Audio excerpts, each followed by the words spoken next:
کراچی میں وزیر بلدیات سندھ ناصر حسین شاہ سے ورلڈ بینک مشن کے وفد نے ملاقات کی ہے، جس میں سندھ میں غیر منقولہ جائیداد پراپرٹی ٹیکس کی وصولی کا جدید نظام جلد متعارف کرنے کا فیصلہ کیا گیا۔ ورلڈ بینک مشن کے وفد نے منصوبے میں دلچسپی کا اظہار کیا۔ وزیر بلدیات سندھ نے وفد کو حکومت سندھ اور اپنی جانب سے تعاون کا یقین دلایا ہے۔ مزید جانیں گے ڈان نیوز کے نمائندے عاصم خان سے۔ عاصم بتائیے۔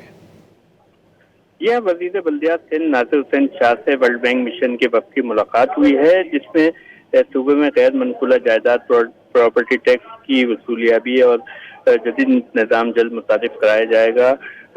ورلڈ بینک نے اس منصوبے میں دلچسپی کا اظہار کیا ہے، جبکہ وزیر بلدیات نے وفد کو حکومت سندھ کی جانب سے تعاون کی یقین دہانی بھی کرائی ہے۔ ان کا کہنا ہے کہ چیئرمین بلاول بھٹو کا ویژن اور وزیر اعلیٰ کی ہدایت ہے کہ عوام کو دہلیز پر ہر قسم کی سہولیات فراہم کی جائیں گی، اسی سلسلے کی کڑی ہے۔ جبکہ پراپرٹی ٹیکس کا جدید نظام بھی کراچی میں کام کر رہا ہے۔ ورلڈ بینک کے تعاون سے اس نظام کا دائرہ کار پورے صوبے میں وہ وسیع کیا جائے گا۔ اور اس ملاقات میں ایڈیشنل چیف سیکرٹری بلدیات وسیم شمشاد، پروجیکٹ ڈائریکٹر کلک، جبکہ ڈائریکٹر UAI اور دیگر افسران نے بھی شرکت کی ہے۔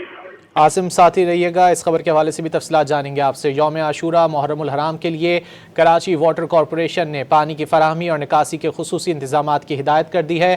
تمام افسران اور فیلڈ عملے کو ہائی الرٹ کر دیا گیا ہے اور محرم الحرام کے انتظامات یوم عاشورہ سے قبل مکمل کرنے کے احکامات جاری کر دیے ہیں۔ مساجد، امام بارگاہوں، مجالس، سبیلوں اور جلوسوں کے راستوں پر پانی اور سیوریج کی سہولیات یقینی بنانے کی بھی ہدایت کر دی گئی ہے۔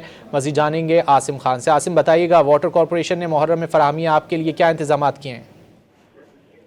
جی ہاں، یوم عاشورہ محرم الحرام کے لیے کراچی واٹر کارپوریشن کا ہنگامی پلان جاری کیا گیا ہے، جس میں تمام افسران اور عملے کو ہدایت کی گئی ہے۔ مساجد، امام بارگاہوں، مجالس، سبیلوں اور جلوسوں کے راستوں پر پانی اور سیوریج کی سہولیات فوری طور پر یقینی بنائی جائیں اور محرم الحرام کے دوران بلا تعطل پانی کی فراہمی اور سیوریج نظام کی بہتری کے لیے خصوصی اقدامات کا حکم بھی دیا گیا ہے۔